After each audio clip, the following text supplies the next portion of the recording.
Steph, thank you so much for coming on to chat about the benefits of coaching.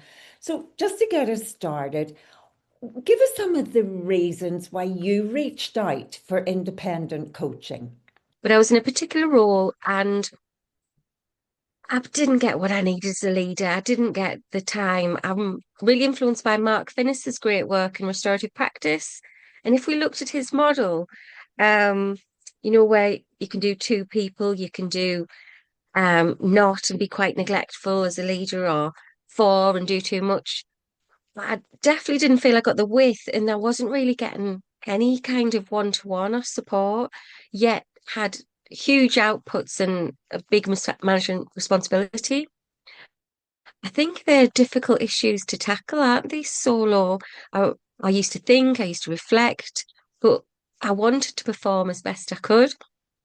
I think just that space as well, where you reflected on your experience, allowed me to think, actually, is this serving me?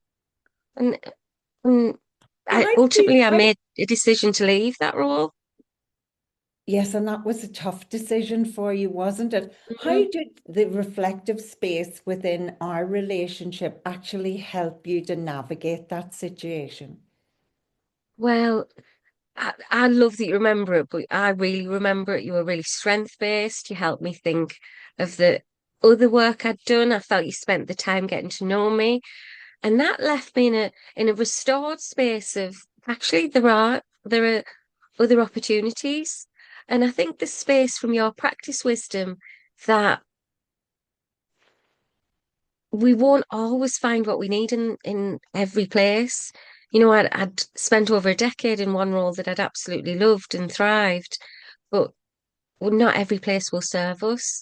And and I guess I always think of myself as someone who tries to provide relational stability for anyone I lead, manage. And then I seek that too. I want to be there, I want to be connected, and I want to belong. So making some of the tough decisions that I was ruminating over or thinking of next steps, I think they were too big alone. I think you provided that space. And inevitably, we can't get that in the workplace because it's not non-biased, is it? Well, what do you think was one insight that made the most difference? Definitely the reflective space, definitely the practice wisdom. I had confidence in you.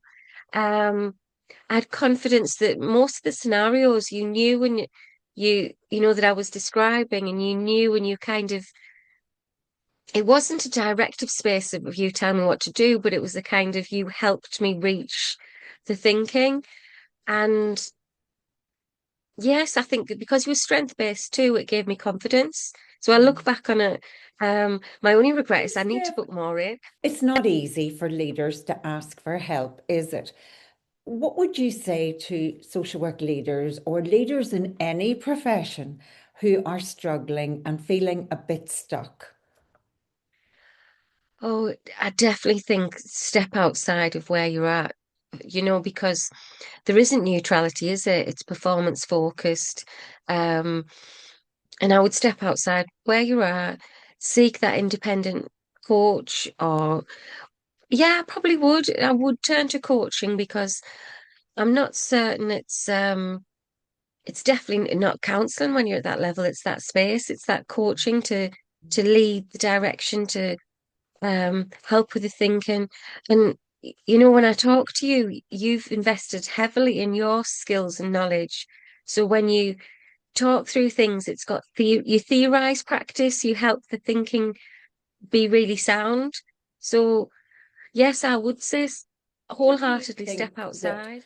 having somebody outside the organization is a benefit? It probably wasn't the greatest time of my career when we connected because was doing this kind of what do I do? But when I look back, one of the things I got right was having that space for the thinking. We wholeheartedly recommend getting some coaching to any of my social work colleagues. Really beneficial.